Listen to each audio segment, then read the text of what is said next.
Hey, here we go, guys. Mickey, if not Cartel, back with another kick-ass beer review. Tonight I'm going to review another one of mine. So yeah, we're pumping out the brews, full steam ahead. Once again, just getting the kegs filled and playing around with new hop varieties. This is what that video is all about. And there's another new hop variety sent over from our friendly guys at Yakima. We are still running with a lot of the base recipes because that's pretty much where we want to be. We want to make sure that we only sort of play around with the same malt bills with these new hops. The only addition into this one, we'll talk about that as I pour this up, is I decided to up it with some oats and try and get some more creaminess into it. Obviously more sort of maybe stability into the haze. That's pouring really well. So this one I've done the forced carb, but with the good old 2x1 rocking motion to get that CO2 into the beer. It pours out of the fermenter. It poured really creamy. It had a head from the fermenter. Did share that photo with a couple of the guys in our home brewing social media circle. But once again, this one's based on the Hawaiian Days recipe, much around the Mr. Sister. Go and check out that video. It's not too far back there. It was quite recent as well. And even the Nectaron wheat ale was sort of around that same sort of base recipe going on there. So a recap. So yes, this one also came in at 21 litres. Pale Schooner by Voyager, 3 kilos there. Went down to the 3 kilos because we added the oats. So it would have been 3.5 kilos, but down to 3 kilos. 2.5 kilos of the Pilsner malt by Gladfield, half a kilo of the wheat malt by Gladfield, and then it might be on this other sheet just here.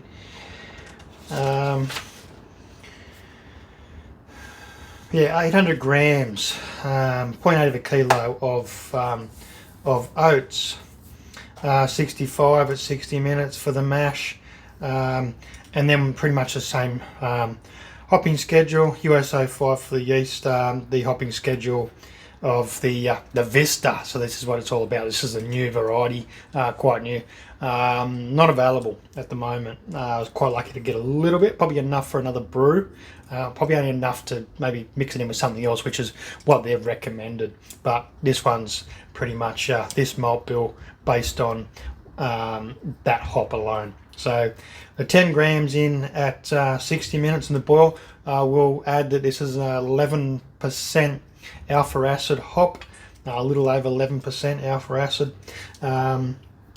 Another 20 grams went in at 30 minutes, 30 grams at day 3, and then I did do a dry hop, just a small dry hop, just to lift it a little bit. One of the descriptors for this hop is green tea and pear. Not particularly something that I like. For some reason, don't really like in beers. The other descriptors being citrus, tropical fruit, herbal, earthy. So you're getting that herbal sort of earthy vibes from the green tea, fruit, tropical, citrus. The other thing it says here is it's very much a hop when used in different areas of the schedules, that the aromas can be of delicate orange, tangerine, pear, apricot, and sub-layers of herbal green tea and grassy notes. And that's grassy notes is where you're going to get, without that sweetness, is the pear. Definitely green tea also going to speak high volumes of grassy notes as well. So this hops, also known as the USDA Elite Line 074, that's an exciting new hop aroma variety from the US Public Breeding Program, with initial brewing feedback being highly favourable. So it scored 7 out of 10. Excuse me, 7 out of 10. That being highly favourable, moderately favourable for the styles of beers that this hop was used in, and majority of the trials, the brewing trials that were done, were actually for the hop forward pales and the IPA. So much because it's was exclusively distributed through the US to the brewers there, we would have seen things like West Coast and possibly even a few NEPAs being brewed through those guidelines, where they agree upon something with the suppliers to brew a beer exclusive to a brewery, like no other brewery. So they all would have had a bit of a different take on, bit of a different direction what they're going to do with this particular hop.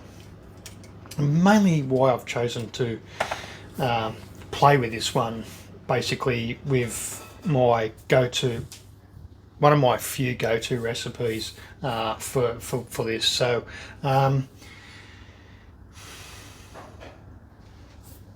we'll just, now that's settled down a bit, we'll just give it another hit from the tap.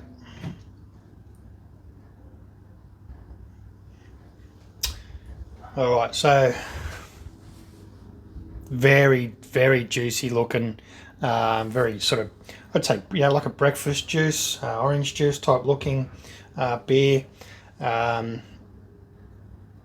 is good carbonation there. It's not over the top. It's probably more something suited to that style that I've gone for. This being more of the settled or hop forward hazy pale ale, starting to lean a little bit towards New England IPA. So it is coming at just under 27 IBUs, whereas the others are around about the 30, 32, 33. One come in at the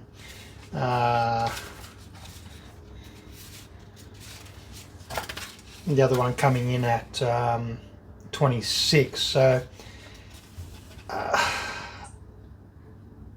that being the original hazy Hawaiian days at 26 would have been all late schedule. So that one's just about to go into the keg. So shit everywhere at the moment. There's bits of paper flying everywhere. There's fermenters bubbling away. There's all sorts of stuff going on here at the moment.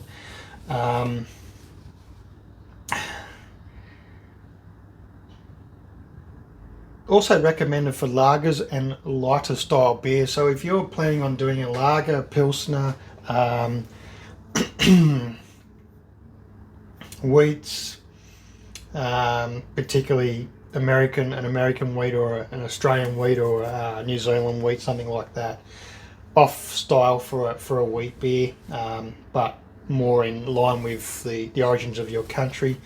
This hop's definitely going to be one of those ones. I can't wait till it's more readily available. It has shown a lot of promise through the fermenter tastings and so forth. Probably a little bit more bitter off the fermenter than I planned to. So maybe holding it back a little bit on the 30-minute, just upping it a little bit in the 60-minute, removing the 30-minute and coming in with more dry hop. Might see some of those delicate orange, tangerine, apricot sort of flavours coming in, the sub flavours sort of being a little bit lower in the descriptors. So far so good. So let's have another look at that. Not really showing up sort of truly on the camera what I'm seeing. That's quite a lot brighter on the, yeah, that torches ain't going to work, but it's too bright. Definitely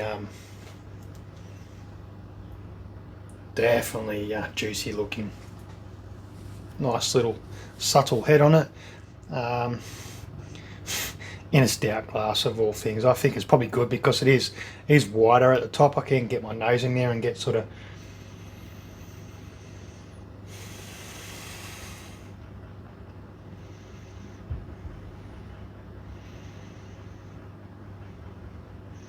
so delicate orange and apricot. This is what I'm getting directly off the nose, which I didn't get from the fermenter. It's probably a little bit more muddled in there, a little bit more unsettled because you've got a lot more yeast floating around in suspension and still playing havoc, or not havoc, but doing all the good things you need to do to the beer to produce flavoursome alcohol.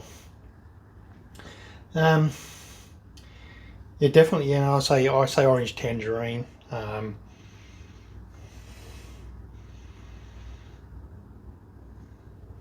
Tropical.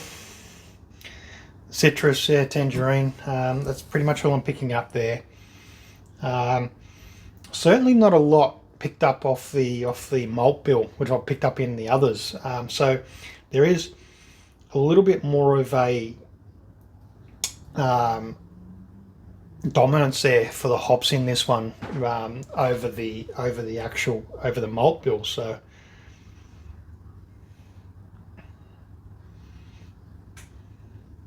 Does smell really good. I'm going for a taste.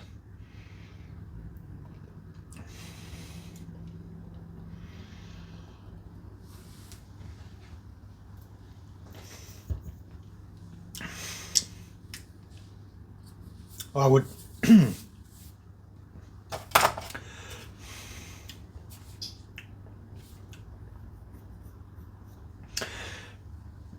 slight pint, I think, yeah, more grassy. I wouldn't say green tea. I think I think the dominance there is the orange tangerine, and I would say it's like grassy. I wouldn't say pine. I don't think there's pine there. I think it's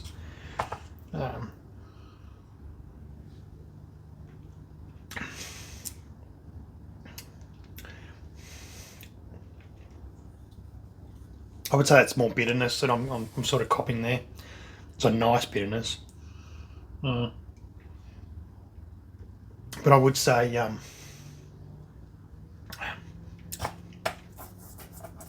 probably getting rid of that 30-minute. I mean, still a really nice beer, but it's not sort of it's not where I wanted the beer to be. But other than that, it's still a really tasty beer. It's obviously going to mellow off in the keg, hopefully to a point where it's a safe bet. Was one other thing I did. I'm sure I wrote it down.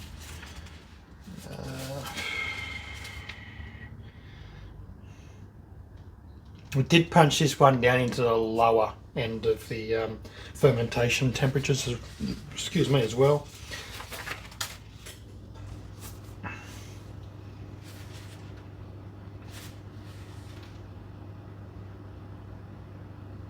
Oh, I did receive. That's right. I did receive a message asking me what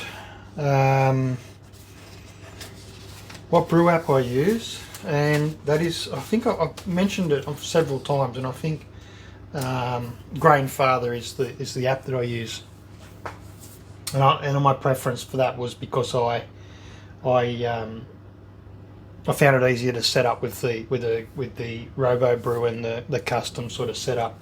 And all my figures and everything have sort of been, they've been quite good, quite bang on. I think I'm probably at about I would have to say at least an 80 to 90% success rate with the way it's been set up in that app.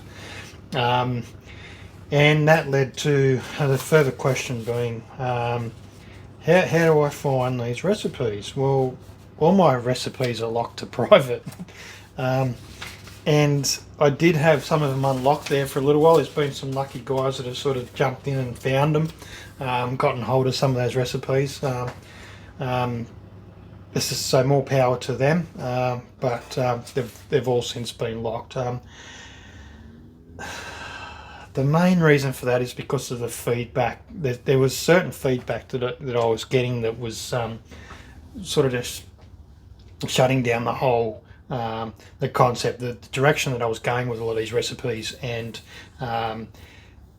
just basically, to put it bluntly, trying to shit on the way the recipes had been built.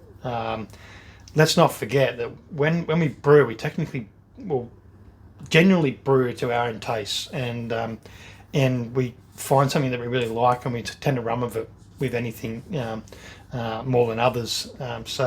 And then, sort of this particular comments that just call you a copycat brewer, and I'm far from that. There's been a few there where I've sort of picked them up, looked at them, and I've changed them a little bit to think what I would, more than what I would like. But sometimes they've worked out, and most of the time they worked out. Sometimes they haven't. But that's the point of home brewing. It's about experimenting. So in order to try and curb that and get a little bit more control over how I feel about the process and how I feel about going ahead with my home brewing, I've just put everything to private. That's not to hide the recipes from people who would really like to try them. It's more just to stop the dicks, the ball swingers from having an interference with what I'm trying to do. So other than that, it's another nice beer. It needs some subtle changes, and there's, in all honesty, and far from denial, most beers I'll do need a little bit of work. But damn, if you're blowing kegs and you're doing it quite often, you're either drinking too much and need to slow down, or the beers are just too nice not to consume. Cheers.